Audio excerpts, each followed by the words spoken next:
চক্রবাক বিডিতে স্বাগত। আনন্দ সহজে শিখি, আনন্দে শিখি, সাথে আছি আমি ফারুক হোসেন। পূর্বের ভিডিওতে সমাজের সংক্ষিপ্ত আলোচনা করেছিলাম। আজকে আলাদাভাবে একটি একটি করে আলোচনা থাকবে সেই প্রত্যাশায়। আশা করি সাথেই থাকবেন। বাক্যের মধ্যে পরস্পর সম্পর্কিত একাধিক পদ এক পদে পরিণত হওয়ার নাম সমাস, যেমন মা ও বাবা, মা বাবা খাতা ও কলম ইত্যাদি।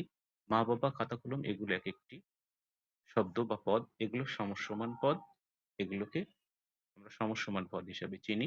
দ্বন্দ্ব সমাস শোনার উপর সমস্ত পদ বিশ্লেষণ বা ব্যাখ্যা করলে শোনা ও রূপা হয়।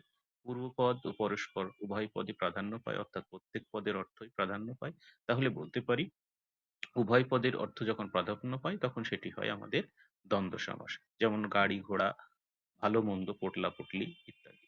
দ্বন্দ্ব সমাস, কিছু দ্বন্দ্ব সমাসে সমসমান পদে লোপ না পায়, অর্থাৎ যখন লোপ না পায় তখন সেটাকে বলি আমরা অলোক দ্বন্দ্ব।